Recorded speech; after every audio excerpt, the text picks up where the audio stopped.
किसान भरावो canary agro तुहाडे लई लैके आया है कैनस्टार जिहड़ा तुहाडे झोने नूं वकानी रोग नहीं होण देंदा अते तुहाडे झोने दी हाइट नूं कंट्रोल करके झोने नूं गिरन तो बचाउंदा है। कैनस्टार अपनाओ, झोना बचाओ।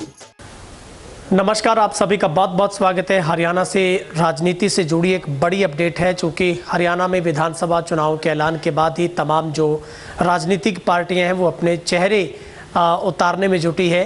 लेकिन कांग्रेस में टिकट बंटवारे को लेकर एक तरीके से युद्ध छिड़ा है, जिसको लेकर आला हाईकमान भी इस बात को लेकर चिंतित है। और हरियाणा में जिस तरीके से 90 विधानसभा सीटों पर टिकटों का वितरण होना, उससे पहले ही हाईकमान ने पूरी की पूरी जो कमांड है वो अपने हाथों में ले ली है। दरअसल पहली मीटिंग में ही हुड्डा और सैलजा सुरजेवाला की बात करें, तमाम जो बड़े नेता थे हरियाणा के वो एकजुट जो कि हाईकमान के सामने हुई। लेकिन वहां पर जब बात नहीं बनी तो फिर हाईकमान ने पूरे का पूरा जो 90 विधानसभा की जो कमेटियां हैं वो सीधे राहुल गांधी और खड़गे को ही पूरी दावेदारों की जो रिपोर्ट है वो देगी। हरियाणा विधानसभा चुनाव में कांग्रेस पार्टी में गुटबाजी के बीच टिकट बंटवारे के सारे अधिकार हाईकमान को दे दिए गए हैं। कांग्रेस की स्क्रीनिंग कमेटी की पहली बैठक के बाद ही अंतिम जो फैसला है वो राष्ट्रीय अध्यक्ष मल्लिकार्जुन खड़गे पर ही छोड़ दिया गया है। दिल्ली में हुई स्क्रीनिंग कमेटी में पूर्व सीएम हुड्डा, सांसद सिरसा से कुमारी सैलजा, रणदीप सुरजेवाला, पूर्व मंत्री वीरेंद्र सिंह, पूर्व मंत्री कैप्टन अजय माकन यादव समेत कई बड़े नेता शामिल हुए। मीटिंग में जब उम्मीदवारों को लेकर अलग अलग दावे नजर आए तो अंतिम फैसला वो हाईकमान पर छोड़ना पड़ा है। इस फैसले के बाद कांग्रेस हाईकमान हरकत में आ गया है और हाईकमान के ही निर्देश पर स्क्रीनिंग कमेटी ने सभी 90 विधानसभा सीटों पर कमेटियां बना दी हैं, जो कांग्रेस टिकट के लिए अप्लाई करने वाले सभी दावेदारों की हकीकत को परखेगी, जांच पड़ताल होगी और रिपोर्ट हुड्डा या फिर सैलजा को नहीं दी जाएगी। सीधी की सीधी जो सभी नेताओं की रिपोर्ट है वो हाईकमान को देनी होगी। यही कमेटियां अपनी रिपोर्ट स्क्रीनिंग कमेटी के चेयरमैन है जो अजय माकन है उनको देगी।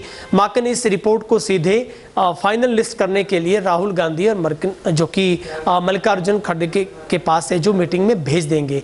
कांग्रेस सूत्रों की माने तो अगस्त महीने के अंत तक कांग्रेस की पहली लिस्ट है वो जारी हो सकती है। और दिल्ली में हुई मीटिंग में केंद्रीय नेतृत्व ने ये संदेश देने की कोशिश की है कि हरियाणा के नेताओं में कोई गुटबाजी नहीं है। सीधे तौर पर आप समझ सकते हैं कि जो हुड्डा खेमा और सैलजा खेमे की जो गुटबाजी या भित्तरघात का डर है वो हाईकमान को भी सता रहा है।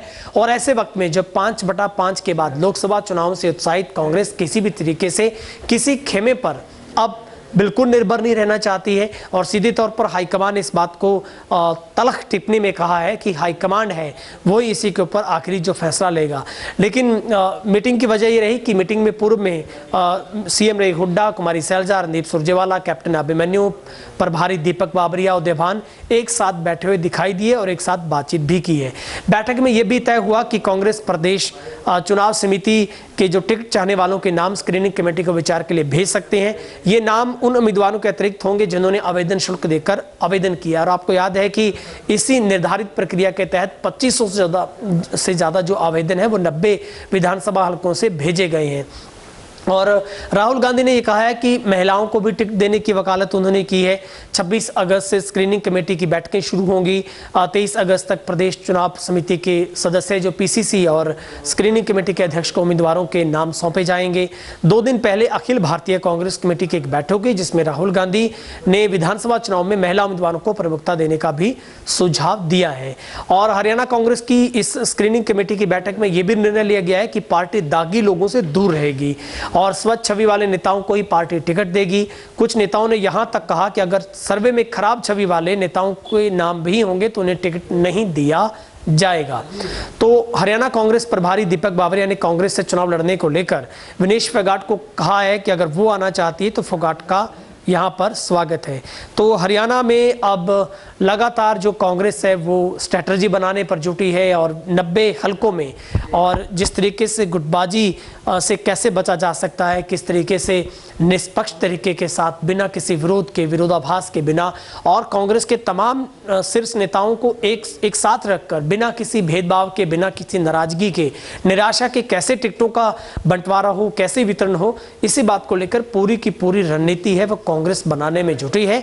अब देखना होगा कांग्रेस की पहली जो लिस्ट है वो क्या इसी महीने के अंत तक आ सकती है, क्या हाईकमान है वो कांग्रेस को एकजुट करने में कामयाब रहेगा क्या, क्योंकि पहले से ही आरोप है वो बीजेपी लगाती रही कि कांग्रेस की जो लड़ाई है, अंतर्कलह है, वो कहीं ना कहीं बीजेपी को फायदा पहुंचाएगी। तो ऐसे में हाईकमान हर तरीके से अपने आप को परिपक्व करना चाहता है, हर तरीके से स्ट्रैटेजी प्लान करना चाहता है ताकि टिकट बंटवारा है वो सही तरीके से हो सके।